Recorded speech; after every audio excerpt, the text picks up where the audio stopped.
Hi friends, అందరికీ welcome back to our channel. మన రాష్ట్ర ముఖ్యమంత్రి సీఎం చంద్రబాబు నాయుడు గారు రైతులకు భారీ గుడ్ న్యూస్ అయితే చెప్పబోతున్నారు. అందుకు సంబంధించి ముహూర్తం కూడా ఫిక్స్ చేశారు. దీని గురించి మనం పూర్తిగా తెలుసుకోవాలి అనుకుంటే ముందుగా మీరు లైక్ చేసి నా ఛానల్ని సబ్స్క్రైబ్ చేసుకొని పక్కన ఉన్న బెల్ ఐకాన్ అయితే క్లిక్ చేయండి. తాము అధికారంలోకి వస్తే సూపర్ స్కీమ్ పథకాలను అమలు చేస్తానని సీఎం చంద్రబాబు గారు ప్రకటించిన సంగతి మనకు తెలిసిందే. అందులో భాగంగానే ఉచితంగా 3 గ్యాస్ సిలిండర్లు పంపిణీ చేస్తున్నారు. ఇప్పటికే పెన్షన్లు మొత్తాన్ని కూడా పెంచి అమలు చేస్తున్నారు. అయితే ప్రధానమైన 2 పథకాల కోసం ప్రజలు ఎదురు చూస్తున్నారు. వాటి విషయంలో తాజాగా ప్రకటన అయితే చేశారు మన సీఎం చంద్రబాబు గారు. రైతుల సాగు సహాయానికి సంబంధించి అన్నదాత సుఖీభవ పథకాన్ని అమలు చేసే తేదీలను ప్రకటించారు మన సీఎం చంద్రబాబు గారు. అయితే గతంలో జగన్ సర్కార్ వైఎస్ఆర్ రైతు భరోసా పేరిట రైతులకు సాయం అందించేది.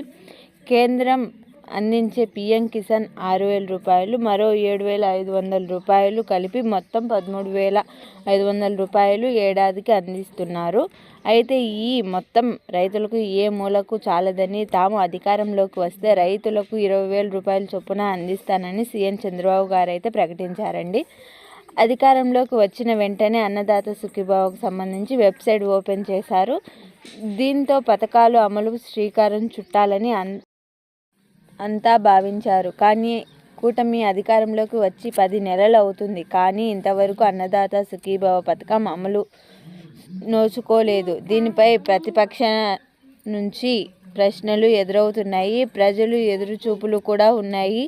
ఈ తరుణంలో ఈ ఏడాది వార్షిక బడ్జెట్లో అన్నదాత సుఖీభవ కోసం 9,400 కోట్లు కేటాయించడం అయితే జరిగింది. దీంతో అందరిలో ఆశలు చిగురించాయి. తాజాగా చంద్రబాబు గారు ఇదే విషయంలో ప్రకటన అయితే చేశారు. మే నెల నుండి అన్నదాత సుఖీభవ అమలు చేసేందుకు కూటమి ప్రభుత్వం నిర్ణయించింది. 3 విడతల్లో రైతుల ఖాతాలో నగదు జమ చేయనుంది. పీఎం కిసాన్ నిధి 3 విడతల్లో అందించనున్న సంగతి మనకు తెలిసిందే. ఏడాదిలో 3 విడతలలో 2,000 రూపాయల చొప్పున మొత్తం 6,000 రూపాయలు అందించనుంది కేంద్ర ప్రభుత్వం.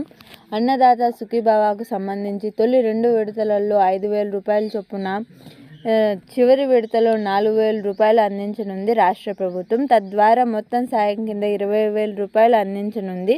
అయితే తొలి విడతలో మే నెలలో పీఎం కిసాన్ నిధులు జమ కానున్నాయి.